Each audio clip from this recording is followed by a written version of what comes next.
오늘 우리에게 주신 하나님의 말씀은 출애굽기 13장 우리 4절에서 10절입니다. 오늘 우리에게 주시는 하나님의 말씀은 출애굽기 13장 우리 4절에서 10절입니다. 우리 한 절씩 서로 말씀 교독하도록 하겠습니다. 그리고 마지막 10절은요. 같이 한 목소리로 봉독해 올리겠습니다. 제가 먼저 4절 읽겠습니다. 아비벌 이날에 너희가 나왔으니 5절 여러분 여호와께서 너를 인도하여 가나안 사람과 헷 사람과 아모리 사람과 히윗 사람과 여부스 사람의 땅 곧 내게 주시려고 내 조상들에게 맹세하신 바 적과 꿀이 흐르는 땅에 이르게 하시거든 너는 이 달에 이 예식을 지켜 이래 동안 무교병을 먹고 일곱째 날에는 여호와께 절기를 지키라. 이래 동안에는 무교병을 먹고 유교병을 내게 보이지 아니하게 하며 내 땅에서 누룩을 내게 보이지 아니하게 하라. 너는 그날에 내 아들에게 보여 이르기를 이 예식은 내가 애굽에서 나올 때에 여호와께서 나를 위하여 행하신 일로 말미암음이라 하고 이것으로 내 손의 기호와 내 미간의 표를 삼고 여호와의 율법이 내 입에 있게 하라. 이는 여호와께서 강하신 손으로 너를 애굽에서 인도하여 내셨음이니. 함께 읽겠습니다. 해마다 절기가 되면 이 규례를 지킬지니라. 아멘. 여러분 탄성이라는 단어를 알고 계시죠? 탄성. 자, 이 탄성이라는 것은 무엇이냐면 힘을 더하면 형태가 바뀌지만 힘을 빼면 원래대로 돌아오는 성질을 말한다. 예, 그래서 이 어원을 보니까 그리스어로 돌아오다라는 뜻입니다. 이 탄성이 어디에도 좀 적용이 되자면 저희들의 삶 가운데도 좀 적용이 되는 것 같습니다. 예, 특별히 저는 이것을 죄의 탄성 이렇게 좀 말씀드리고 싶은데요. 무슨 이야기냐면 저희는 자꾸 나쁜 것으로 돌아가려고 하는 이 탄성이 있어요. 그렇지 않아요? 자꾸 좋아져야 되는데 조금만 방심을 하면 저희는 자꾸 나쁜 것으로 나쁜 쪽으로 돌아가려는 그런 죄의 탄성이 있습니다. 한 지사님이 저에게 이런 이야기를 하더라고요. 목사님 참 신앙생활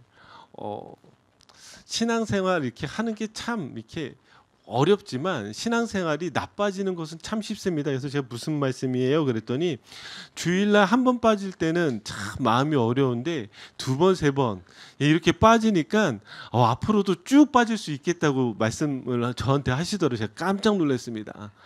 예, 이게 바로 저희들에게 있는 죄의 탄성입니다. 저희가 자꾸 좋은 쪽으로 가야 되는데 자꾸 나쁜 쪽으로 가려고 하는 그런 죄의 탄성이 있다는 것이죠. 사람이 행복하기엔 참 어렵지만 불행하기엔 참 쉽습니다. 그렇지 않습니까? 저희가 계속해서 우리의 신앙이 하나님 가운데 나가려고 하는 그런 여러분들이 되시길 주님의 이름으로 축복합니다. 자, 그런데요. 이 탄성 안에도 한계가 있습니다. 이 탄성의 한계라는 것이 무엇이냐면 모든 물체는 정해진 탄성의 한계가 존재하며 그 한계를 넘는 힘이 가해질 경우 그 물체가 지닌 탄성의 힘은 소멸된다는 물리학 법칙이에요. 그러니까 탄성마다요. 한계가 있다라고 이야기를 합니다. 즉 하나님께서는 우리의 죄의 탄성을 아시고 이 죄의 탄성을 끊어주시기 위해서 하나님께서 만드신 것이 있어요. 하나님께서. 자, 고민하지 마시고 가운데 오시면 돼요. 예, 너무 고민하시면 이렇게 제가 말씀드리잖아요. 가운데 오시면 돼요. 예. 예. 예, 좋습니다. 예, 앉으시면 되고요. 자, 하나님께서는 이 죄 가운데로 다시 우리가 돌아가지 않게 하기 위해서 무엇을 저희에게 만들어 주셨냐면 절기를 만들어 주셨어요. 그러니까 지금 6월절로 지금 이스라엘 백성들을 구원하셨을 뿐만이 아니라 이 6월절을 지키라고 말씀하시잖아요. 그렇죠? 자, 이 6월절만 또 지키라고 말씀하지 않고 오늘 말씀을 보니까 무교절을 지키라고 말씀하십니다. 자, 그래서 한번 이 말씀이 어떤 말씀인지 지금 12장, 13장이 계속해서 이어서 아주 길게 하나님은 지금 이 6월절에 대해서 또 무교절에 대해서 말씀하시는데 자, 그러면 이 절기가 무엇인지를 함께 말씀 보도록 하겠습니다. 자, 2절 3절 한번 볼까요? 자, 2절 3절 말씀 같이 함께 읽겠습니다. 이스라엘 자손 중에서 사람이나 짐승을 막론하고 태에서 처음 난 모든 것은 다 거룩히 구별하여 내게 돌리라. 이는 내 것이니라 하시니라. 모세가 백성에게 이르되 너희는 애굽 곧 종되었던 집에서 나온 그날을 기념하여 유교병을 먹지 말라. 여호와께서 그 손의 권능으로 너희를 그곳에서 인도하여 내셨음이니라. 아멘. 자, 하나님께서 지금 절기를 기념하라. 우리로 하여금 죄의 탄성 가운데 넘어지지 않도록 우리에게 절기를 기념하라 말씀하시는데, 그러면서 두 가지를 말씀하셨어요. 자, 그 두 가지가 무엇이냐면, 첫 번째는 처음 난 것을 하나님께 드려라. 자, 두 번째는 무엇이냐면 유교병을 먹지 말라, 이렇게 말씀하십니다. 자, 그러면 먼저 이게 무엇인지, 첫째 난 것을 왜 우리에게 구별해서 드리라고 말씀하실까요? 자, 여기에서 이 말씀 한번 다시 생각해 보면, 자, 하나님께서 태에서 처음 난 것을 거룩히 구별히 드리라라고 말씀하시면서, 이것은 누구 것이라? 내 것이니라. 예, 여러분 것 아니고요, 하나님 것이니라. 자, 처음 것을 하나님 것이라고 하나님께서 규정해 버리셨어요. 자, 우리 한국어 성경에서는 그냥 이렇게만 나와 있지만 히브리어 원문 성경을 보면 두 번이나 반복해서 처음 난 것을 두 번이나 반복하면서 표현하고 있습니다. 이 말은 무엇이냐면, 처음 난 모든 것, 아니면 처음 난 것을 꼭 반드시 하나님께 드려야 된다라고 말씀하시는 거예요. 왜요? 이것이 내 것이라는 것입니다. 자, 그러면 아마 여러분들도 이런 반문이 생길 거예요. 아니, 어떻게 처음 난 것이 다 하나님이 것이 될 수 있을까? 자, 처음 났다는 것은 어쩌면 성경 안에서는 가장 소중한 것을 의미합니다. 가장 중요한 것을 의미합니다. 아니, 가장 소중하고 가장 중요한 것이 하나님의 것이라고? 물론 여기 우리 성도님들은 믿음이 좋으셔서 얼마든지 드릴 수도 있지만, 어떤 분들에게는 힘든 그런 말씀이 될 수도 있습니다. 자, 여러분들이 소중히 여기는 것들이 있죠. 그래서 소중히 여기는 것들이 무엇이 있을까 제가 고민을 하다가, 자, 우리 한번 사진 한번 볼까요? 아시겠어요? 브랜드를? 이 가방 순위가 무엇이냐면 2024년도 가방 순위입니다.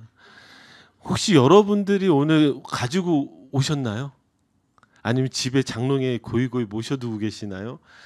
이게 딱 보시면서 그래, 위에서부터 뭐 이렇게 이 가방은 이런 거야라고 이렇게 브랜드를 다 아신 분도 계시지만, 나랑은 전혀 상관없는 이야기야, 이렇게 생각하신 분도 있을 거예요. 그래서 이름을 잘 모르실 것 같아서 이 브랜드마다 등급이 있더라고요. 저는 뭐 다 비슷비슷한 건 줄 알았어요. 근데 그 등급이 어떻게 되냐면 이렇게 등급이 나오더라고요. 와. 예, 그냥 뭐 저는 하이엔드급만 있는 줄 알았더니 보니까 그 위에 울트라 하이엔드급이 있고, 이게 맞춤형도 있고, 예, 이런 브랜드들이 쭉 있습니다. 아마 여성분들에게 있어서는 이 가방이라는 것이, 혹은 이 명품 가방 하나를 준비하는 것이 참 중요한 일인 것 같아요. 그래서 어떤 분들은 이 가방을 보면서 이렇게 부른다고 합니다. 오, 나의 사랑스러운 애기야. 예, 날마다 그 가방을 보면서 이렇게 행복해하는 분도 계실 것 같아요. 자, 이 가방에 이 등급들이 매겨지고, 이 가방이 명품, 예, 명품이라고 이야기하죠. 명품처럼 우리에게 소중하게 여겨지는 것처럼, 자, 하나님도 우리에게 지금 처음 난 것을 드리라고 했을 때에 분명한 그 안에는 어떤 가치, 가장 소중한 그 가치를 지금 우리에게 말씀하시기 때문에 그렇게 말씀하시는 거거든요. 그럼 그 이유가 무엇일까? 자, 제가 찾은 것은 무엇이냐면, 한번 출애굽기 12장 12절을 보면 하나님께서 열재앙을 내실 때에, 자, 어떤 것을 치시겠다라고 지금 말씀하고 계시죠? 모든 처음 난 것을 치시겠다라고, 모든 처음 난 것을 죽이시겠다라고 말씀하셨어요. 자, 여러분, 이 말씀이 이해가 되세요? 왜 하나님은 지금 이 애굽의 장자, 아니 애굽의 처음 모든 난 것을 다 치시려고 하실까요? 그리고 이것이 왜 마지막 재앙이 될까요? 물론 이 열재앙이 우리가 지금 신들의 전쟁이라고 한다면, 지금 이 파라오의 장자는 어떤 신이 되는 거예요? 지금 태양신의, 지금 이 땅 가운데 나와 있는 현현된 신이라는 거예요. 그러니까 그 신을 하나님께서 죽이시는 그 의미도 되겠지만, 출애굽기 안에서 우리가 이 말씀을 한번 보시면, 자, 한번 보실까요? 출애굽기 4장 22절 23절을 같이 한 목소리로 읽겠습니다. 시작. 너는 바로에게 이르기를 여호와의 말씀에 이스라엘은 내 아들 내 장자라 내가 내게 이르기를 내 아들을 보내주어 나를 섬기게 하라 하여도 내가 보내주기를 거절하니 내가 내 아들 내 장자를 죽이리라 하셨다라 하시니라. 아멘. 여기 지금 분명한 이유가 나와 있죠. 하나님께서 지금 애굽 바로의 장자를 왜 죽이신다라고 선포하셨어요? 지금 22절을 보니까 이스라엘이 무엇이에요? 이스라엘이 누구예요? 하나님의 아들이요? 하나님의 장자라고 말씀하세요. 그러면 여기에 이 말씀을 가지고 우리 생각해 보면, 자, 애굽이 지금 이스라엘에게 무엇을 하였어요? 이스라엘을 학대하였습니다. 이스라엘에게 노역을 시켰어요. 이스라엘을 괴롭혔단 말이에요. 그뿐만이 아니라 지금 이스라엘에 태어난 모든 아기를 다 어느 강에 빠뜨려 죽이게 했죠? 나일 강에 빠뜨려 죽이겠단 말이에요.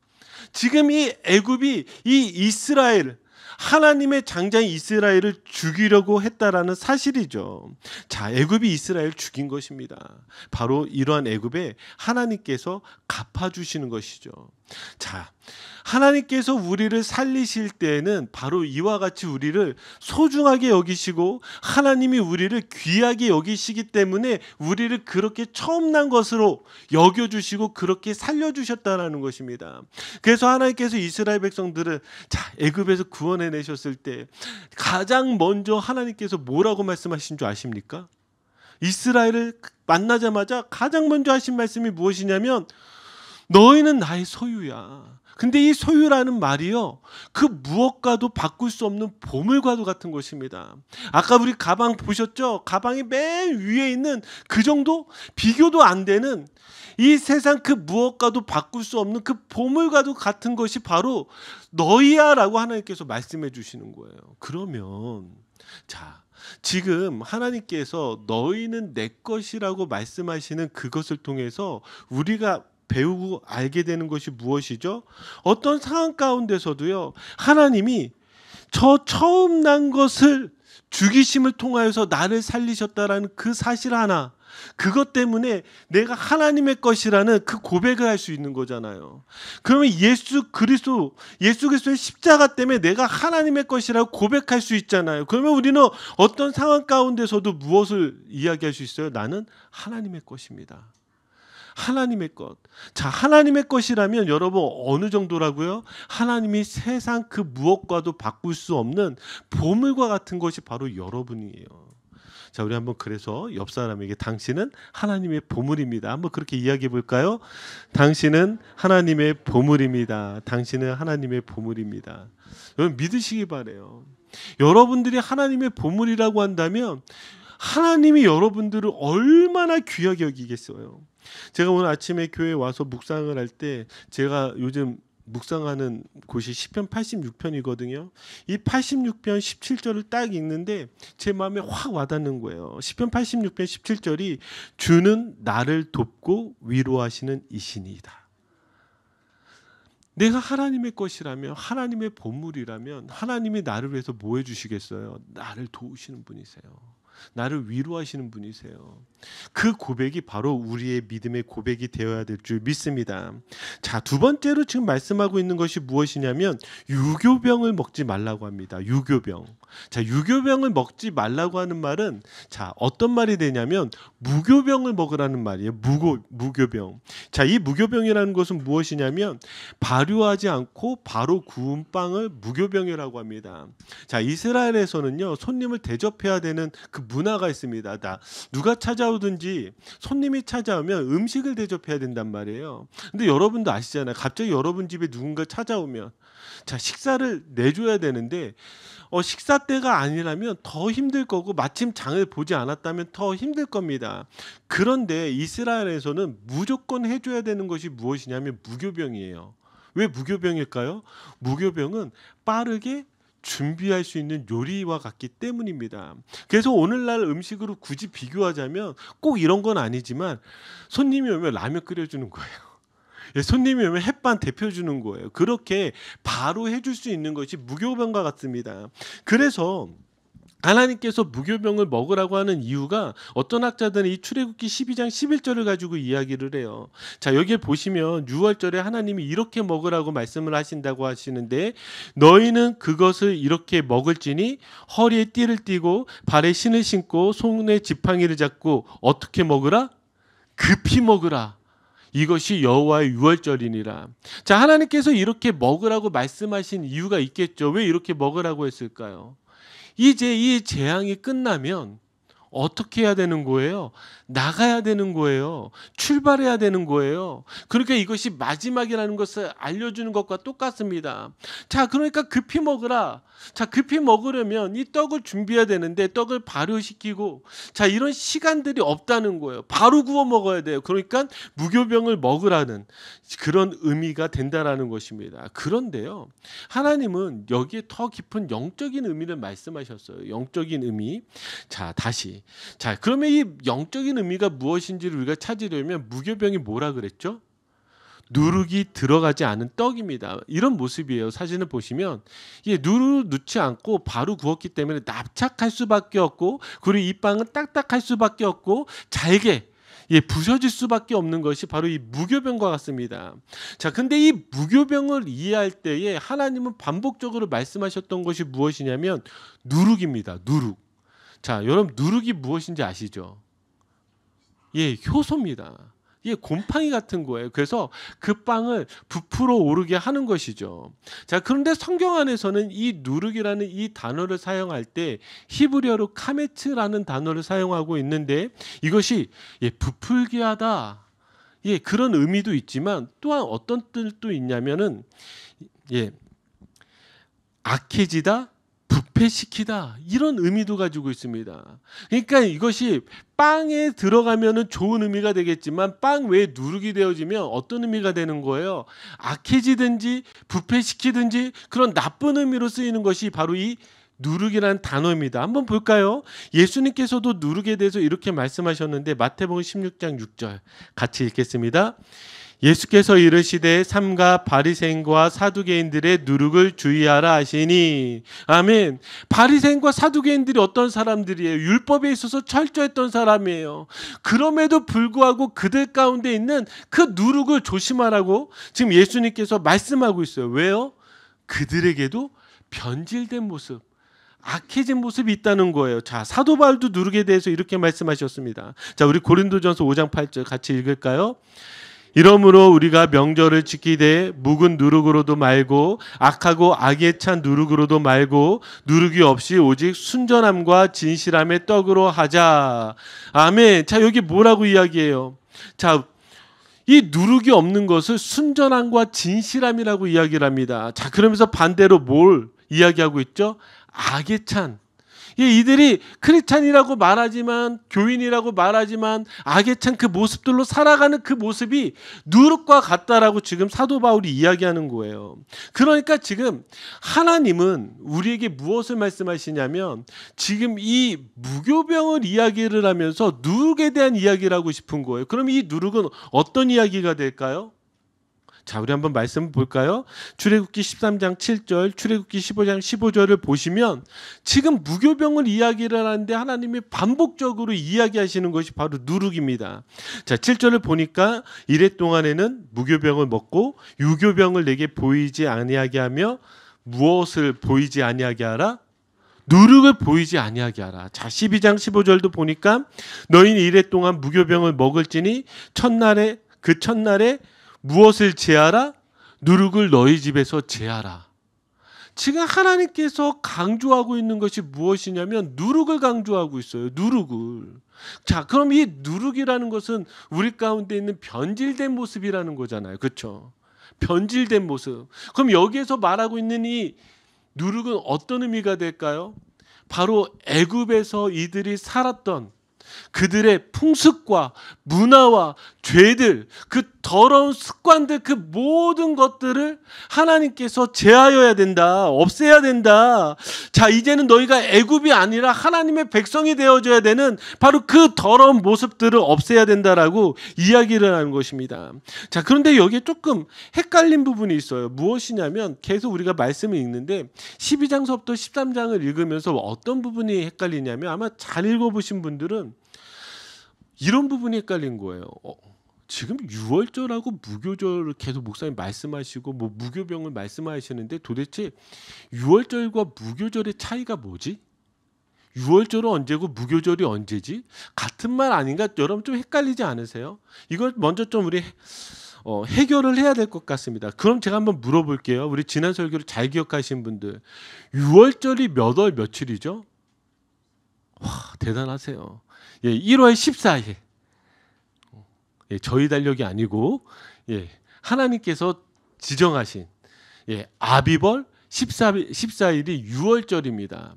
자, 그러면 여기에 성경을 계속 읽어보니까 이래 동안 무교병을 먹을지니, 그러니까 무교절이 1월 14일서부터 21일처럼 느껴져요. 그런데 또 어떤 날은 보면은 일곱째 날에는 절기를 지켜라 그러면서 1월 14일서부터 21일이 아니라 15일서부터 21일까지 느껴지기도 합니다. 그러면 도대체 어떤 날이 유월절이고 어떤 날이 무교절일까요? 자, 성경 안에서 이렇게 좀 헷갈리게 나오는 이유는 무엇이냐면 이스라엘 사람들은 유월절과 무교절을 같은 절기로 보았습니다.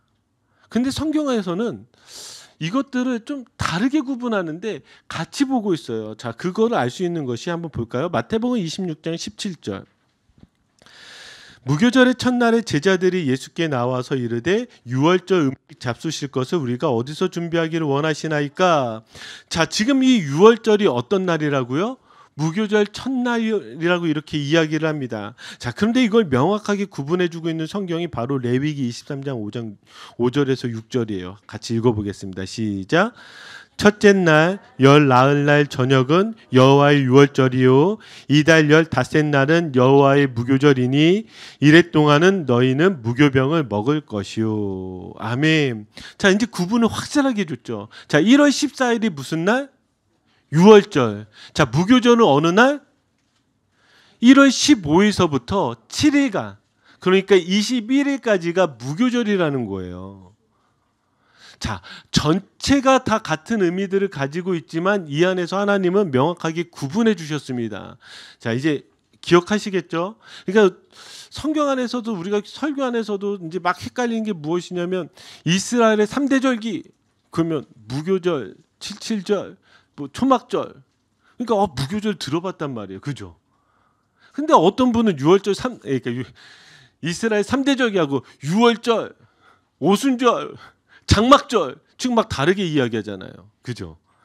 헷갈리잖아요. 그래서 여러분들이 최소한 저희 교회를 다니시면 유월절과 무교절은 좀 구분하셨으면 좋겠습니다. 아셨죠?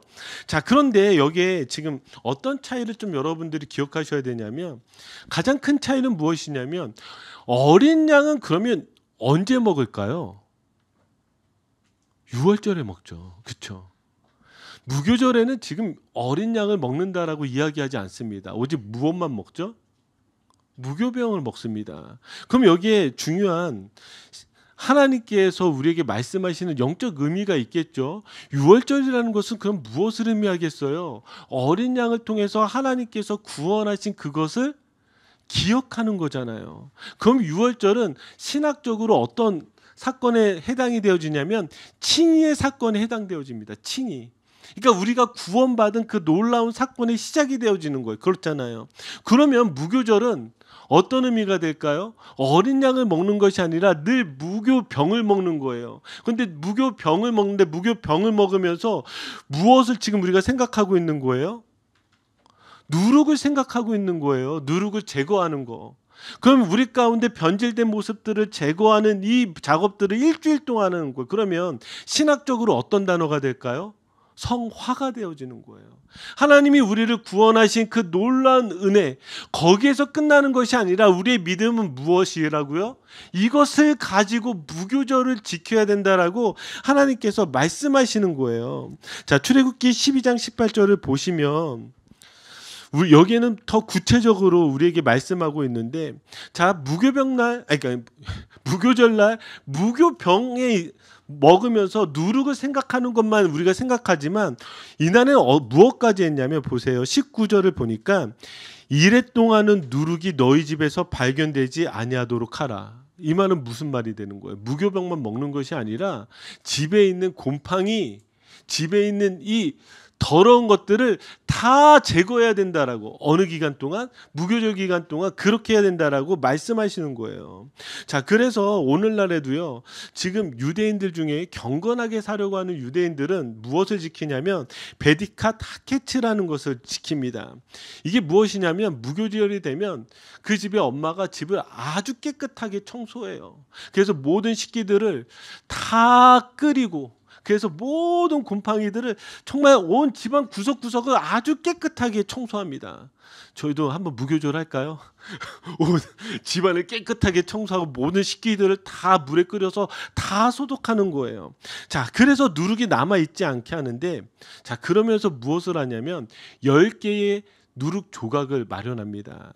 그리고 집안 곳곳에 숨겨놓습니다. 그리고 집안에 불을 끄고 촛불만을 남겨두고, 그러면 이제 아빠하고 자녀들이 들어와서 그 누룩 조각을 찾는 거예요. 자, 그 누룩 조각을 찾아서 집 바깥에 버리게 됩니다. 그리고 그것을 나중에 모아다가 회당에서 불태워 버려요. 왜 이런 의식들을 할까요? 이들이 하나님 가운데서 배운 무교절이 뭔지를 계속해서 안 까먹으려고 하는 거예요. 안 까먹으려고. 뭘 안 까먹으려고 하는 거예요? 무교절은 우리 가운데 숨겨져 있는 누룩을 찾는 것이라는 것을 안 까먹으려고 하는 거예요. 그러면 우리는 신앙이라는 것을 다시 생각해 보면, 여러분 구원 받으셨죠? 예, 우리 이건 다 고백한단 말이에요. 구원받은 은혜를 늘 기억하지만 우리 가운데 지키지 않는 절기가 있는데, 그것이 바로 무교절이라는 거예요. 늘 유월절의 은혜에 감사하지만 이 감사를 가지고 내 삶 가운데 지금 나를 변질시키고 나를 무너뜨리고 나를 힘들게 하는 것들이 무엇인지를 찾지 않는다는 거예요. 저는 여러분들에게 오늘 말씀 예배를 드리면서 여러분들에게 좀 이런 부분을 다시 도전하고 싶습니다. 그것이 무엇이냐면, 무교병을 먹는 것이 유교병을 먹는 것보다 분명히 행복하지 않습니다. 하지만 그 작은 고난을 통해서 무엇이에요? 고난의 의미를 보게 하고요, 거룩한 삶을 위해서는 우리가 조금의 불편함을 가질 수도 있어야 된다라는 거예요. 저는 여러분들이 하나님을 위해서 때로는 여러분들 스스로가 불편할 수 있기를 저는 다시 한번 도전하고 싶어요. 저희가 이것이 지금 함께 우리가 신앙생활을 하는데, 신앙생활을 하면서 때로는 성도들이 불만들을 가질 때가 있어요. 우리 교회는 이래서 안 되고, 우리 교회는 이것이 부족하고, 우리 교회는 이래서 안 돼. 근데 여러분, 이걸 바꿔서 교회는 그런 곳이 아니라 내가 하나님을 위해서 불편하기로 작정하는 곳이에요. 그렇지 않아요? 하나님을 위해서 내가 조금은 불편할 수 있어야 돼요. 여러분, 예배 드리는 것이 편하세요? 아니, 누워서 TV 보는 게 편하지 어떻게 예배 드리는 게 편해요? 비교할 걸 비교해야죠. 그렇잖아요. 여러분, 예배가 재밌어요? 어떻게 예배가 재밌어요? 밖에서 다른 데 가서 노는 게 재밌죠. 그럼에도 불구하고 여러분들이 불편을 감수하면서 이 자리에 앉아있는 이유는 무엇이에요? 이 자리에 우리가 고난에 함께하면서 불편을 감수하면서 무엇을 더 보게 되는 거예요? 더 좋은 것이 무엇인지를 알게 되는 거예요. 더 좋은 것이 무엇인지. 저는 이번에 우리 자녀들이 선교 가는데 제 마음 가운데 이런 소망이 하나가 있습니다. 거룩한 소망이 아니라 그냥 아빠의 소망은 무엇이냐면, 선교 가서 뒤지게 고생해 보면 뭘 알아요? 집의 소중함을 압니다. 선교 가서 맛없는 거 먹어야 집에서 주는 밥이 맛있는 줄 알아요. 때로는 그 고난이라는 것이요, 이처럼요, 우리에게 왜 이 고난을 주십니까? 왜 이 고통이 있습니까? 라고 이야기하지만, 때로는 그 고난과 고통을 통해서 그 내가 불편함을 감수하는 것을 통해서 무엇이 더 중요하고 소중한 것인지를 안다는 거예요. 저는 그 두 번째로 보는 것이 무엇이냐면, 무교병을 먹으면서 왜 하나님이 무교병을 먹게 하셨을까? 그것은 우리가 절대로 쉽게 바뀌지 않는다는 것을 알게 하시기 위해서구나. 자, 무교병이요. 이들이 해마다 먹잖아요. 그렇죠? 맛있는 빵을 먹다가 이 무교절이 되면 먹어요. 자, 그 다음 해가 되면 또 그 빵을 먹을 거잖아요. 자, 그 빵이 맛있어졌을까요? 1년 후에든? 1년 후에도 맛이 없을 거예요. 자, 10년 후는 어땠을까요? 10년 후도 맛없을 거예요. 아니요, 죽을 때까지 맛이 없을 거예요. 아무 맛이 안 나는 빵이에요. 물론 여러분들 중에 목사님, 저는 아무 간이 안 돼 있는 이런 거를 좋아합니다. 건강하잖아요. 이렇게 이야기하신다면 제가 굳이 드릴 말씀은 없어요. 그러나 변하지 않는 그 하나님 가운데 지키는 그 절기, 그 훈련들을 통해서 하나님이 말씀하시는 건 무엇이냐면 우리가 변하는 것이 결코 쉽지 않다라는 거예요. 우리는요, 끊임없이 죄의 탄성을 가지고 있기 때문에 죄의 것을 사모하는 아주 못된 습성들이 있습니다. 죄의 것을 사모하는 아주 못된 습성이 있어요. 그것들을 끊어주려고 하는 것이 바로 하나님께서 우리에게 주신 무교절입니다. 저는 이 절기를 기억하라는 것은요, 우리에게 매우 중요한, 이 무교절을 지켜라는 것은 우리에게 매우 중요한 하나님이 우리에게 가르치시는 신앙의 훈련이라 저는 믿습니다. 자, 그래서 여러분 기억하시기 바랍니다. 아멘. 오늘 이 말씀을 기억하시기 바랍니다. 어느 부부가 싸우고 저에게 상담을 했어요. 목사님, 제 부부싸움을 자꾸 하는데 어떻게 하면 부부싸움을 이길 수 있습니까? 예, 목사에게 별거 다 물어보죠. 제가 그래서 곰곰이 생각하다가 반드시 이기는 필살의 기술을 한 가지를 알려줬습니다. 여러분 혹시 부부싸움을 하면 누가 이기는 줄 아세요? 엄마. 예, 무조건 예, 한 집은 예, 아빠는 예, 이길 수가 없는. 예, 아빠가 엄마를 이길 수 있는 방법이 하나가 있습니다. 예, 잘 모르시는군요. 예, 뭐 다 지시니까 져주는 게 이기는 것이다. 근데 속에서 화가 안 풀려요. 예, 부부싸움에서 이기는 사람은 어떤 사람이냐면 기억력이 좋은 사람이 이겨요. 기억력이 좋은 사람. 그렇잖아요. 보통 어디에서 말문이 막히냐면 분명히 무엇을 가지고 싸우는데 이때 이랬잖아. 그러면 이때 이래서 너가 그랬고 이래서 너가 잘못했고 이래서 그때 나한테 깨졌잖아. 이러면 끝나요.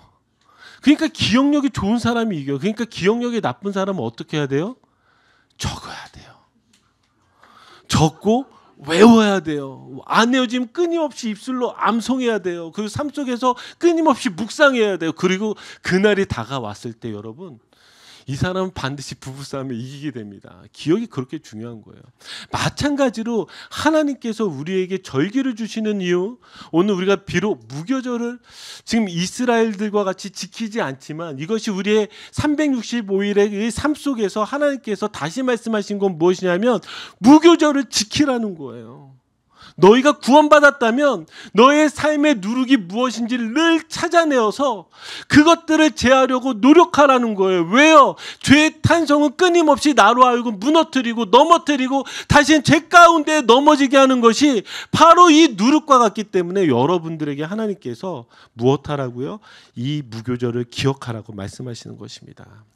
자, 이제 이 말씀의 마지막 부분을 좀 연결해서 한 번 더 생각했으면 좋겠습니다. 자, 누가복음 22장 우리 7절에서 8절을 보시면, 자, 우리 한번 같이 읽어볼까요? 유월절 양을 잡을 무교절 날이 이른지라 예수께서 베드로와 요한을 보내시며 이르시되 가서 우리를 위하여 유월절을 준비하여 우리로 먹게 하라. 자, 지금 이제 퀴즈를 낼게요. 자, 이 말씀은 무엇을 준비하라는 말씀일까요? 자, 그림으로도 유명하죠. 최후의 만찬입니다. 예, 예수님께서 지금 이 유월절 음식을 준비하라 그러는데 저에게 계속 마음에 걸리는 것이 무엇이냐면 여기 이 7절 8절을 다시 한번 말씀 띄워보실래요? 아까도 제가 한번 비슷한 말씀을 읽어드리기도 했지만 제가 성경을 계속 이 부분을 보면서 저한테 걸렸던 것이 무엇이냐면 유월절 양을 잡을 그냥 유월절 날이 이른지라 이렇게 표현하면 되잖아요. 아무리 혼돈된다 할지라도 십자가 사건을 분명히 이야기하는 건데 왜 이 무교절이라고 표현했을까? 그러면서 자, 뒤에는 우리를 위하여 유월절을 준비하여 우리로 먹게 하라라고 이렇게 나와 있습니다. 자, 그러면 이제 다시 이제 퀴즈가 나갑니다. 이걸 해석해내려면 이 부분 한번 생각해 볼 필요가 있는 것 같아요. 한 번도 여러분들이 생각을 못 하셨을 수도 있고 어떤 분 저랑 같은 질문이 있을 수도 있었을 텐데, 자, 최후의 만찬에 뭘 먹었을까요? 예, 이삭이 뭘 먹었니? 떡볶이? 예, 최후의 만찬에 예수님이 두부. 수많은 음식 중에 두부가 나올 거라 정말 상상도 못했습니다. 자, 최후의 만찬에 예수님이 무엇과 무엇을 나눠주셨어요? 빵과 포도주를 나눠주셨습니다. 이 빵은 당연히 무교병이겠죠. 자, 이 떡과 지금 포도주를 나눠주셨어요. 그런데 여러분, 유월절에 하나님께서 무엇을 먹으라고 말씀하셨어요? 두 가지 음식이, 아주 중요한 두 가지 음식이 빠졌어요. 첫째는 어린 양, 그죠? 자, 두 번째는 맛없는 거, 쓴 나물, 그리고 무교병, 이 세 가지를 먹으라고 말씀하셨잖아요. 자, 그런데 지금 예수님께서 유월절 만찬을 준비해라 그러면서 두 가지가 빠졌어요. 두 가지요. 자, 이 두 가지가 빠진 것이 무엇이냐면, 어느 성경을 봐도 예수님이 지금 어린 양 고기를 나눠주셨다, 그렇죠? 그게 없고요. 쓴 나물을 먹었다가 없어요. 그럼 이 두 가지가 왜 빠졌을까? 우리가 생각해 보면 이 두 가지가 무엇과 연결이 돼요? 우리 답은 이미 하나는 알고 있죠. 어린 양은 무엇이죠? 예수 그리스도란 말이에요. 예수 그리스도가 친히 어린 양이 제물이 될 것이기 때문에 지금 이때 어린 양을 먹을 이유가 없어요. 그렇잖아요. 예수님이 이제 제물이 되시니까요. 그럼 쓴 나물은 무엇이에요? 쓴 나물은 무엇을 의미하죠? 고난을 의미하잖아요. 예수님의 십자가의 고난을 의미하는 것이 쓴 나물이란 말이에요. 그러면 여기에 왜 지금 이 떡, 왜 빵, 그리고 포도주를 먹었을까요? 자, 우리 한번 이 말씀 봅시다. 마태복음 26장 26절 28절입니다. 우리 같이 읽겠습니다. 그들이 먹을 때에 예수께서 떡을 가지사 축복하시고 떼어 제자들에게 주시며 이르시되 받아서 먹으라, 이것은 내 몸이니라 하시고, 또 잔을 가지사 감사기도 하시고 그들에게 주시며 이르시되 너희가 다 이것을 마시라, 이것은 제 사함을 얻게 하려고 많은 사람을 위하여 흘리는 바 나의 피 곧 언약의 피니라. 아멘. 자, 떡을 가지고 축복하셨어요. 그리고 이것을 떼어 주시면서 받아 먹으라, 이것이 무엇이다? 예수 그리스도의 몸이다라고 이야기를 하시는 거예요. 그러면 이 말씀을 한번 생각해 보면, 왜 지금 성경이 정말 1.1핵이라도 하나님께서 정말 틀리지 않게 우리에게 계시해 주시고 말씀해 주신 것이라고 한다면, 저는 이 유월절을 무교절이라고 계속해서 말씀하시는 이유는 예수 그리스도의 몸을 먹는 그 의미로서 우리에게 말씀하시는 거예요. 무슨 이야기인지 아시겠어요? 그러면 이것이 오늘날 예수 그리스도를 믿는 우리에게 어떤 의미가 되겠어요? 우리는 예수 그리스도의 몸을 받고 예수 그리스도의 몸을 가지고 이 땅 가운데 살아가는 사람들이라는 거예요. 우리에게 무교절을 지키라는 이 말은 무엇을 의미하냐면, 내 안에 예수 그리스도와 함께 살아가느냐 살아가지 않느냐를 다시금 질문하고 있는 거예요. 그러면 너의 마음에 누가 있어? 너의 마음에 무엇으로 채워져 있어? 너는 누구와 함께 살아가고 있어? 지금 우리에게 다시금 던져지는 이 무교절을 지키라는 이 말씀은 예수 그리스도를 믿는 우리에게는 무엇이라고요? 내가 예수 그리스도와 함께 살아가느냐 살아가지 않느냐, 지금 이거에 대한 아주 심각한 도전을 우리에게 주고 있는 것이죠. 사랑하는 성도 여러분, 저는요, 여러분들이 받은 이 은혜를 잊지 않으셨으면 좋겠습니다. 그저 무교병을 먹고 그냥 내 머리에서 까먹는 사람이 아니라, 그래서 죄의 탄성처럼 죄 가운데 그저 사로잡히는 사람이 아니라, 오늘도 내게는 주님의 은혜가 필요합니다. 나를 도와주십시오. 내가 주님과 함께하고 싶지만 여전히 내 마음 가운데는 수많은 누룩들로 가득 차 있습니다. 나를 도와주십시오. 그렇게 고백하며 기도할 수 있는 저와 여러분들이 되기를 주님의 이름으로 축복합니다. 자, 우리 같이 기도하시겠습니다.